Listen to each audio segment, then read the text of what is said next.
회의 중에 상사가 갑자기 이렇게 물어봐요. 이거 어떻게 생각해요? 그 순간 머리가 하얘져요. 분명히 아예 모르는 일도 아니고 내가 계속 챙기던 일인데 이상하게 말이 안 나와요. 그러다 겨우 입을 열었는데 말이 너무 길어져요. 그게 일단 제가 보기에는 사실 이게 여러 가지가 있는데요. 말하면서도 느껴져요. 나 지금 되게 정리 안 된 사람처럼 보이겠다. 혹시 이런 경험 있으세요? 오늘은 상사가 갑자기 질문했을 때 얼지 않고 똑똑해 보이게 답하는 법을 이야기해 볼게요. 특히 회의에서 갑자기 질문받으면 머리가 하얘지는 분들, 상사나 임원 앞에서 말이 길어지는 분들, 그리고 일은 열심히 하는데 회의에서 존재감이 약하다고 느끼는 분들에게 꼭 필요한 이야기예요. 상사가 질문했을 때 머리가 하얘지는 게 꼭 실력이 없어서가 아니에요. 많은 20에서 30대 직장인이 이 순간을 되게 개인의 문제로 받아들여요. 나는 왜 이렇게 순발력이 없지? 나는 왜 회의에서 말을 못하지? 나 진짜 실력 없어 보였겠다. 그런데 실제로는 이게 실력 부족이라기보다 압박 반응일 때가 많아요. 상사가 나를 쳐다보고 있고 회의실 사람들이 기다리고 있고 내가 지금 뭔가를 잘못 말하면 평가받을 것 같은 순간. 그 순간 우리 뇌는 편안하게 생각하는 모드가 아니라 방어하는 모드로 바뀌어요. 그러니까 평소에는 알고 있던 것도 갑자기 꺼내기 어려워지는 거예요.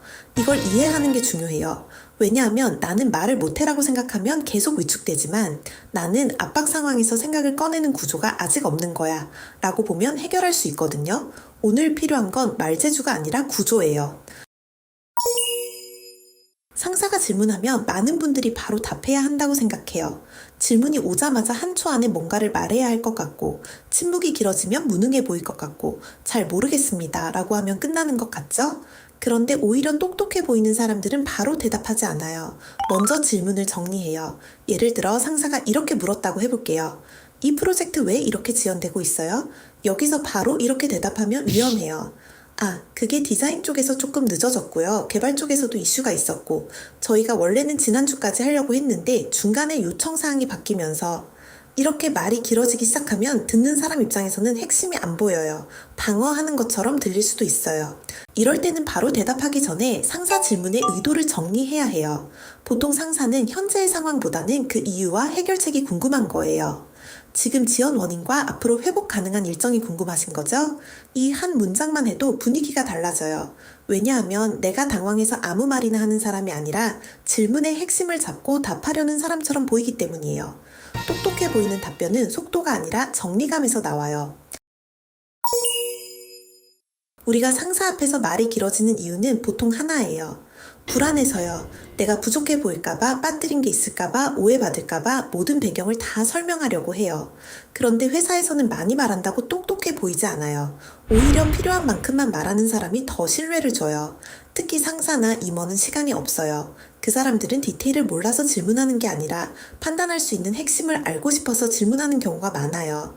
그래서 상사 앞에서 신입처럼 보이지 않으려면 이 순서를 기억해야 해요. 배경부터 길게 말하지 말고 판단부터 보여줘야 해요. 제가 보기에는 핵심 원인은 A예요. 현재 리스크는 B예요. 그래서 다음 액션은 C로 잡을게요. 이렇게요. 그럼 실제로 어떻게 답하면 좋을까요? 저는 세 문장 구조를 추천해요. 첫 번째, 상황. 두 번째, 판단. 세 번째, 다음 액션. 이 세 문장만 기억하면 돼요. 예를 들어 상사가 물어요. 이거 지금 괜찮은 거예요? 나쁜 답변은 이래요. 네. 괜찮은 것 같긴 한데요. 근데 아직 확인 중인 것도 있고 사실 지난번에 얘기했던 부분이 조금 남아있어서 이렇게 말하면 듣는 사람은 더 불안해져요. 좋은 답변은 이렇게 할 수 있어요. 현재 일정은 하루 정도 밀릴 가능성이 있어요. 다만 핵심 기능에는 영향이 없고 리스크는 검수 일정에 있어요. 오늘 오후까지 검수 범위를 줄이는 안과 인력을 추가하는 안을 비교해서 공유 드릴게요. 이게 상황 판단 다음 액션이에요. 또 다른 예시를 들어볼게요. 상사가 물어요. 왜 이 숫자가 떨어졌어요? 나쁜 답변은 이래요. 그게 이번 달에 전반적으로 유입이 좀 줄었고요. 광고 쪽도 영향이 있었고 시즌 이슈도 있는 것 같고 좋은 답변은 이렇게 할 수 있어요. 이번 주 전환율이 지난주 대비 8% 떨어졌어요. 가장 큰 원인은 유입 감소보다 상세 페이지 이탈 증가로 보여요. 오늘 안에 이탈 구간을 확인해서 수정 우선순위 3개로 정리할게요. 이렇게 말하면 완벽한 답을 하지 않아도 똑똑해 보여요. 왜냐하면 내 생각의 흐름이 보이기 때문이에요. 그런데 이런 경우도 있죠. 진짜 모를 때. 상사가 물었는데 내가 아직 확인을 못했거나 지금 당장 숫자가 기억나지 않는 경우요. 이때 제일 안 좋은 건 아는 척 하는 거예요. 대충 답했다가 나중에 틀리면 신뢰가 더 떨어져요. 그렇다고 그냥 모르겠습니다만 말하면 너무 끊겨 보여요. 이럴 때는 이렇게 말하면 돼요. 정확한 숫자는 확인이 필요해요. 다만 현재까지 본 흐름으로는 A보다 B 가능성이 더 커 보여요. 30분 안에 데이터 확인해서 업데이트 드릴게요.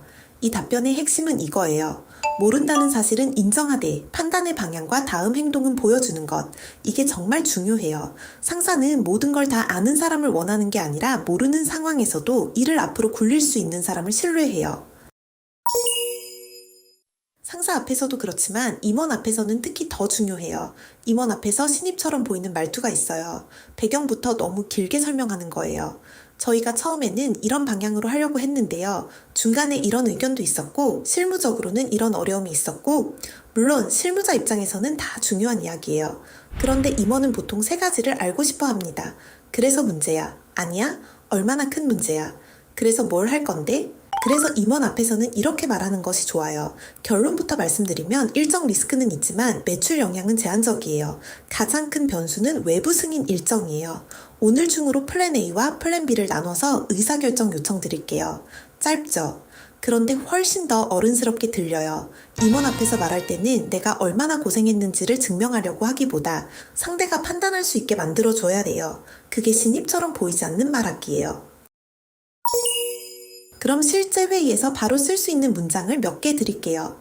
갑자기 질문 받았을 때 질문을 제가 이렇게 이해해도 될까요? 핵심은 원인과 대응 방향을 말씀드리면 될까요? 정확히 답변 드리기 위해 두 가지로 나눠서 말씀드릴게요. 생각할 시간이 필요할 때 잠깐만 정리해서 말씀드릴게요. 제가 이해한 바로는 핵심 이슈가 A인 것 같아요. 정확한 숫자는 확인이 필요하지만 현재 판단은 이래요. 모를 때 그 부분은 지금 단정해서 말씀드리기보다 확인 후 공유 드리는 게 정확할 것 같아요. 다만 현재까지 본 흐름으로는 A 가능성이 높아 보여요. 확인해서 몇 시까지 업데이트 드릴게요. 상사 앞에서 길어질 것 같을 때 결론부터 말씀드리면 핵심만 말씀드리면 제가 보는 리스크는 하나예요. 이 문장들을 외워두면 좋아요. 왜냐하면 압박 상황에서는 새로운 말을 만들어내기 어렵거든요. 미리 문장 틀을 갖고 있어야 머리가 하얘져도 꺼낼 수 있어요. 오늘 이야기의 핵심은 이거예요. 상사가 질문했을 때 머리가 하얘지는 건 내가 부족해서만은 아니에요. 압박 상황에서 누구나 얼 수 있어요. 하지만 회사에서 중요한 건 얼지 않는 사람이 되는 게 아니라 얼어도 다시 구조를 잡는 사람이 되는 거예요. 바로 대답하지 않아도 돼요. 똑똑한 사람은 먼저 질문을 정리해요. 그리고 답변은 길게 하지 않아도 돼요. 상황, 판단, 다음 액션. 이 세 문장만 기억하세요. 현재 상황은 이래요. 제가 보기에는 이게 핵심이에요. 그래서 다음 액션은 이렇게 하겠습니다. 이렇게 말하면 완벽한 정답을 말하지 않아도 훨씬 더 정리된 사람처럼 보여요. 그리고 회사에서 인정받는 사람은 항상 모든 답을 아는 사람이 아니라 질문을 받았을 때 자기 생각의 구조를 보여줄 수 있는 사람이에요. 그러니까 다음 회의에서 상사가 갑자기 어떻게 생각해요? 라고 물으면 바로 완벽한 답을 하려고 잠깐 멈추고 질문을 정리하고 세 문장으로 답해보세요. 그 순간부터 여러분은 그냥 열심히 일하는 사람이 아니라 생각을 믿고 맡길 수 있는 사람으로 보이기 시작할 거예요. 오늘 내용이 도움이 되었다면 좋아요와 구독 부탁드려요. 오늘 회사에서 바로 써먹을 수 있는 커리어 성장 및 관계 치트키로 돌아올게요.